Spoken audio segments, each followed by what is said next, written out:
Isixeko saseGuruleni namhlanje sibambe intlanganiso yoluntu kwiholo iSuper Hall eSprings nalapho bexoxwa ngenkqubo entsha yerhafu yombane elungiselelwe unyaka-mali ka-2025 no-2026. Sityelele indawo yeqhwayelo namhlanje iintsapho nezihlobo zamadoda asixhenxe adutyulwe abulawa eFilipi eKapa. Sinamkele kwindaba zethu andambe ndodwa ndamba nophumza sikhumba noyitolikyo lwimi lwezandla Botane Msonsondo. Isixeko saseGuruleni namhlanje sibambe intlanganiso yoluntu kwiholo iSuper Hall eSprings nalapho bexoxwa ngenkqubo entsha yerhafu yombane elungiselelwe unyaka-mali ka-2025 no-2026. Le ntlawulo yamaxabiso amatsha onyusiweyo ichaphazela ngokukodwa abathengi ababonelelwa ngombane ngaphantsi kwe-tariff A.2 yaye injongo kukubuyisa iindleko zokulungisa amaziko enkinkisho lombane. Bavakalise ukungawonwabeli amaxabiso amatsha ombane abahlali baseSprings. Oku kuvakele ngethuba isixeko saseGuruleni sizama ukubacacisela ngezona zizathu zokunyusa amaxabiso kumlenze wokugqibela ukufaka nemilomo nabo ngalo mcimbi. In simple terms, i-tariff is too much. It's too much. I don't think ukuthi siyayideserve ukuthi sithathwe the tariff. Kwimali le ebhadalwayo yama-unit. Right? Kukhushulwa imali yama-unit. But ama-unit ashone phansi.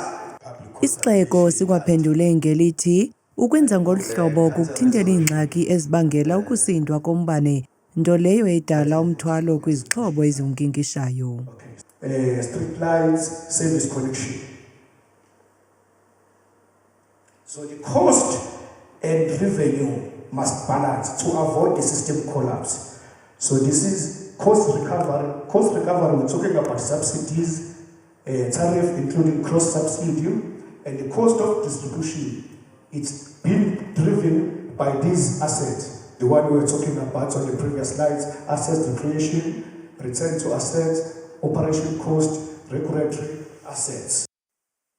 Kananjalo sisonge ngelithi siza kuqinisekisa okokuba zonke izikhalazo zabahlali zinikwa ingqalelo yaye siza kwenza bhetele kunikezelo lweenkonzo zoluntu. Sekuyiveki isusela oko amadoda asixhenxe athe adutyulwa asweleka kwiveki ephelileyo eFilipi eKapa, ukanti iintsapho nezihlobo zabo zithe zatyelela indawo yeqhwayelo ngelizokufumana impendulo. Bahlanu abarhanelwa kuquka nabantwana ababini abaphakathi kweminyaka eli-16 ne-17 bebevele enkundleni zolo kwaye bajongene nezityholo zokubulala ezisixhenxe umntu ngamnye. Okwangoku izizathu zoludubulwano azikaziwa. Nangona bakwantsasana besithi unobangela woku awukaziwa, iinkokheli zokuhlala zimuncintupha ngelithi oku kuyamene nemilo yamaqela onqevu. Namhlanje ezinye zeentsapho zithe zatyelela indawo yexhwayelo. Sinxakamile, sibuhlungu kwisehlo sengizakuleyo lapha kubantwana bakwethu abathe banqolotywa lapha bagwintwa basweleka bengayolelanga. Nangona kunjalo, uluntu lwaseBetter Life eFilipi lusothukile sesisenzo. Kuvakala ukuba ngethuba amaxhoba ebehleli kule ndlu kungene izibhongobhiyane zavulela ngerhuluwa. Ukanti ezi ntsapho zityhola amapolisa ngokuba gwenxa kwabo basindileyo ngethuba beyokunika ubungqina bokwenzekileyo. Abasindileyo abekho lapha eKapa. Sibe buhlungu kakhulu xa besihlele isigadi sisiva ngoba amapolisa alapha athe xa bethatha istatement abahlukumeza endapha bevuka bebaleka ekuseni begoduka. Bathi ke abantwana basekhaya bafumana nokuqhwatywa kangongoba kube nzima sibafumane kwayaba besibafuna siyohlala nabo isikadi because iifemeli zabo besoyika. So sacenga sabe siyabafumana because bebesoyikela uba bayogqityezelwa because kabazibone bekukhuseleko ngendlela ekwenzeke ngayo amapolisa abaqhwabe. Abatyholwa kurhaneleka ukuba baphakathi kweminyaka eli-16 nama-21 ubudala kwaye kulindeleke ukuba babuyele enkundleni ngoLwesihlanu nanjengoko beseselugcinweni lamapolisa ngoku. Abahlali baseHamantla kwiphondo laseLimpopo baphila phantsi kwemeko embi yokungabi namanzi acocekileyo nangona sekukho amatiletile enziwayo ukuza nesisombululo. Imeko isemaxongo, amakhaya amaninzi axhomekeke emilanjeni ukuze afumane amanzi. Ingxaki yokukha amanzi emilanjeni kwilali iHamantla sele kuyeyona ndlela yokuphila ukuze bafumane amanzi. Abahlali basela amanzi angacocekanga.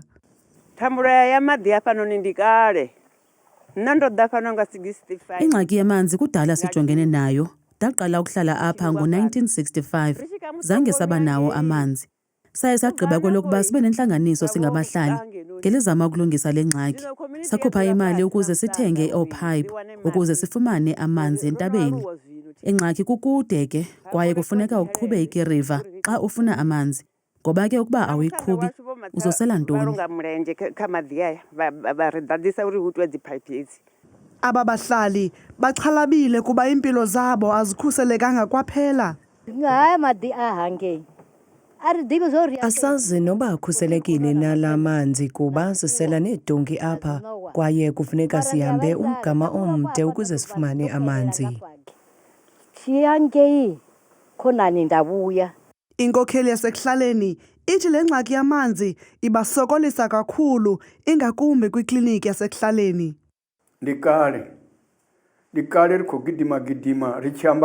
Kudala sicela uncedo kurhulumente ngale ngxaki yamanzi. Asihoywanga, kodwa xa kufuneka kuvotiwe bazoza bebaninzi apha nezithembiso ezingekhoyo. Abakhathalelwanga abantu. Ngabahlali abangaphaya kwe-5,000 abaxhomekeke emithonjeni ukuze bafumane amanzi kule lali. Bathi kweyokosa abahlali baseTonga eNkomazi kwiphondo laseMpumalanga kulandela ukunqunyulwa kwamanzi rhoqo kwindawo yabo kubekho ukonakaliswa kwezingundoqo zamanzi kangangezihlandlo ezine kwisithuba senyanga ezintathu, nto leyo abakholelwa ukuba yenzeke ngenxa yenqwabanqwaba phakathi kumasipala waseNkomazi. Abanye abahlali bathi kukho umlo oqhubekayo ngokunxulumene nethenda yokhuseleko, ngelixa abanye bekholelwa ukuba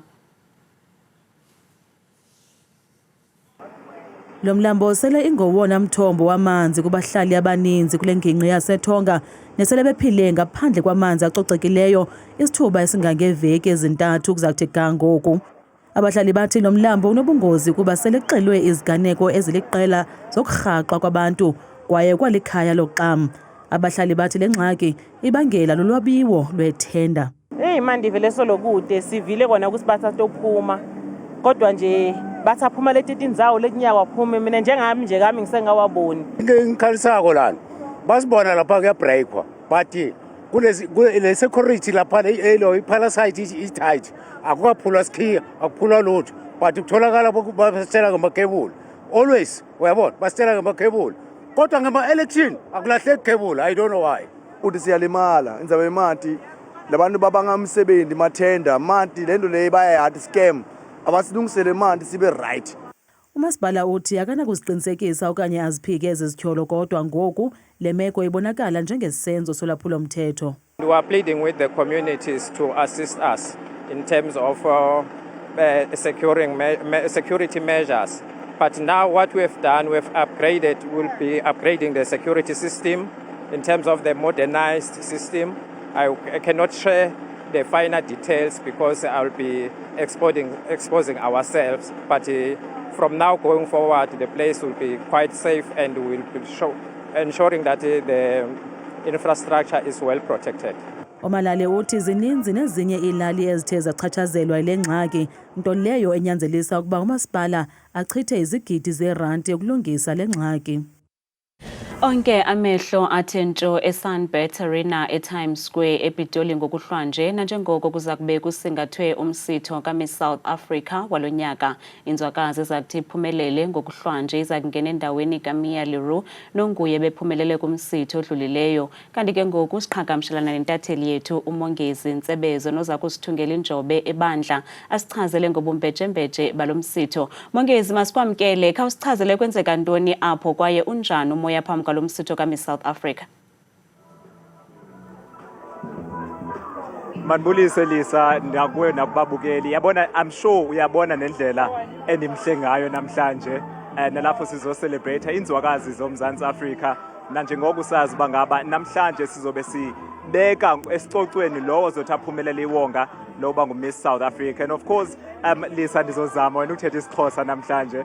Na njengoko inzwakazi esothi siyibeke namhlanje njengoMiss South Africa izoba inzwakazi ye-67. That means sino Miss South Africa abangaphambili abayi-66 right now, but then namhlanje soqinisekisa uba abake sichonga inzwakazi ezothi imele eli loMzantsi Afrika.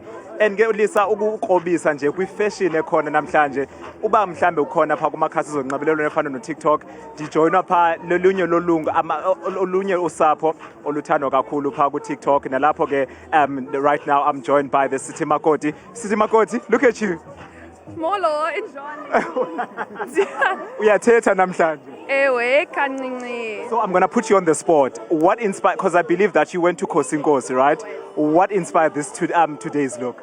So this is one of the new dresses. Obviously, I love to rep the Xhosa culture. Yes, this is Zulu. But it's a new look and I love it, but I love sticking with the Nguni vibe. Yes.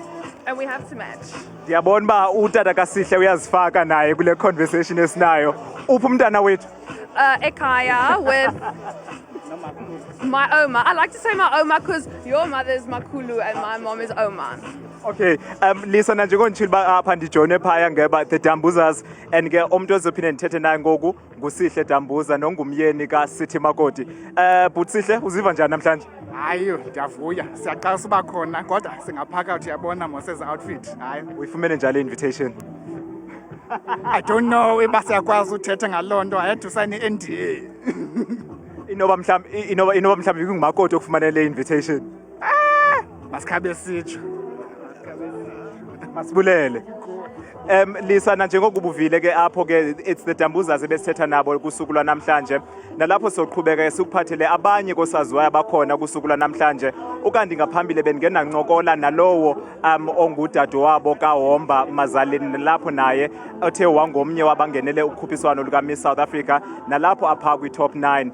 I-show lena kulindeleke ukuba iqale pha ngentsimbi yesixhenxe nalapho ke sobe sikuphathele yona ku-Newsroom Africa Channel 405 ukanti maniphinisela intambo kwelise studio.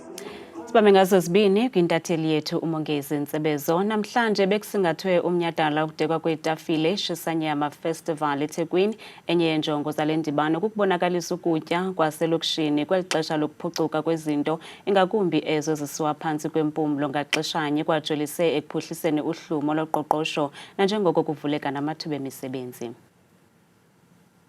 Ukuba ungumthandi wempolo nosapho kunye nabahlobo ngaxeshanye uncamla kwiindidi ezahlukeneyo zenyama eyojiweyo ubufanelwe ilitheku ngale mpelaveki ngethuba kusingathwe umnyhadala onomahluko noqalayo kulonyaka weShisanyama Festival eBlue Lagoon ngaselunxwemeni umququzeleli usityebisele ngale ndibano. One day I sold them this dream that one day I want us to do like a huge event like a Shisanyama where it's Durban Central, all the guys are on board, give the young guys, the young SMMEs a chance and maybe can grow and then just learn and just take this whole Shisanyama culture to the next level.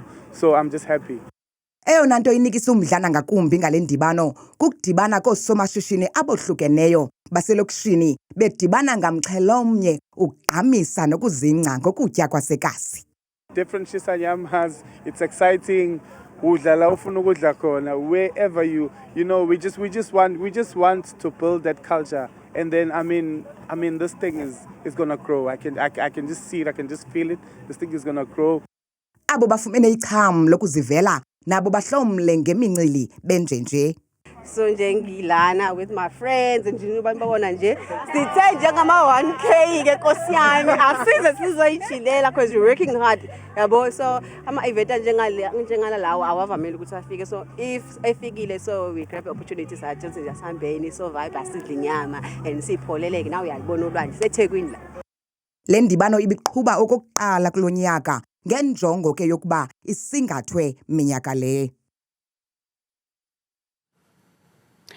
Bekumbejembeje namhlanje kwisitalato iRivonia Road eSandton njengoko isixeko saseRhawutini besibhiyozela umboniso wama-36 weJoburg Pride Parade phantsi komxholo othi Purely Queerly African, apho abantu bebehambele lo msitho bebebhiyozela ubuni babo. Inyanga ka-Oktoba iphawula imibhiyozo edlamkileyo yoluntu lwe-LGBTQIA+ eMzantsi Afrika, yaququzelelwa ngumbutho iPride of Africa Foundation. Lo mnyhadala walo nyaka ophantsi komxholo othi Purely Queerly African ukhuthaza ukuxhotyiswa, ukubonakala kunye nomanyano loluntu kwilizwekazi liphela. When we set out the theme at the beginning of the year, it was meant to say, how do we maintain our identity as South Africans, as Africans, while maintaining our sexual orientation and gender identity? It's about us having unity. It's about us enjoying one another, not just today, because we celebrate today, but every day. Pride is basically just living our true colors, showing the world that we are still here, we matter, we deserve basically to love who we want. Nangona kunjalo iqela lezopolitiko iGood Party lithi lo msitho uphulukene neyona njongo yawo. Pride has become a corporate institution. It's a private company. The company that runs Pride is a private company. It's got its own directors and there's no accountability. It gets lots of money in from various corporate sponsors. It can charge a ticket price. It can run events. But at the end of the day, there's no accountability back to the communities and to the people who serve it. Usodolophu wesixeko uTata Morero uzigxeka bukhali iintetha zakutshanje ezithi oluluntu aluvumelekanga unxiba iimpahla zesintu kunye nemida olubekelwe yona kwindawo olunokuthi lufikelele kuzo. We have had issues in the taxi ranks. We have addressed them with taxi associations, and broadly they are beginning to accept. In some areas you'll have that, but it's our responsibility to condemn that and ensure that everybody can enjoy all the spaces in Johannesburg. Kananjalo usekela mphathiswa ujongene nemiba yamanina, ulutsha kunye nabantu abakhubazekileyo uliqhwabele izandla inyathelo labaphathi bakwaMaimai abathi bagxotha ungizwe Mchunu kulandela izimvo zakhe ngokuphathelene nabantu abathandanayo besini esifanayo. What happened in KwaMaimai, we actually want to commend the management of KwaMaimai, because actually they are standing up to protect the space, to say this space is a safe space for citizens who wants to enjoy food, culture and tradition, but also be with others in that space. So that's a very important part. Lo mnyhadala uyabuya kwakhona ngonyaka ozayo.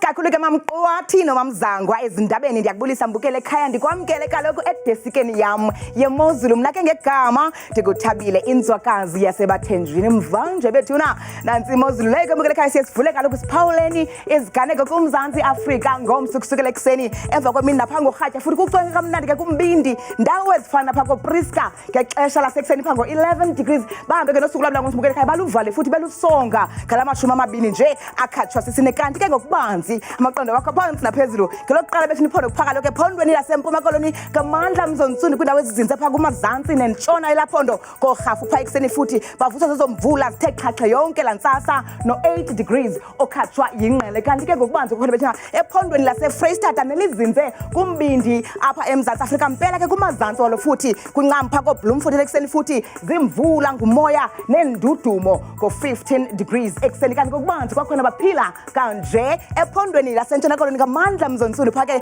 kwimpuma namazantsi olaphondo koGeorge umzekelo ekuseni ngo-12 degrees zezomvula zithe qa yonke lantsasa ngeshumi nje nesibini kanti ngokubanzi chu ncembe nam ngokubanzi khona pha iphondo futhi yaseNorthern Cape mpela pha kumantla wephondo kuRuman kwasekuseni kucwengile phaya ngo-14 degrees wehle njalo futhi kofika pha koKimberley kusekuhle ngelashumi nje elikhatshwa sisihlanu kanti ke baphila ngolu hlobo kwelaphondo laphaya eNorthwest mpela phake kumantla nentshona yelo futhi koTosca kwasekuseni kumyoli phaya ngo-20 degrees ngexesha lasekuseni nansi bethuna kwakhona kaloku imozulu ephondeni eliseRhawutini apho sikhoyo thina ngalo mzuzu ngamazantsi walaphondo Vredegele pha neziphaluka zonke zezomvula zindudume nje yonke lantsasa ngenxa yakhe kaloku la 14 degrees mbukele ekhaya nyuka nam ngokubanzi phaya ephondweni laseLimpopo ngamandla mbukele ekhaya phaya ke kobilabile ekuseni qa qaba ngamafu mpela phaya ngo-21 degrees phalaburwa kwimpuma futhi kusekuhle ngo-40 ngomso xa bezawulala sehle njalo futhi bethu nekhaya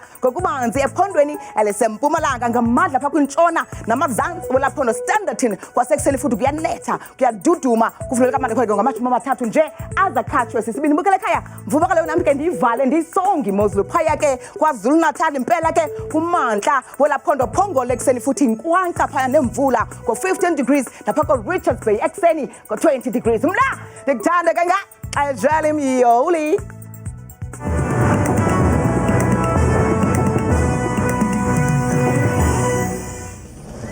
Kamnandi mawethu.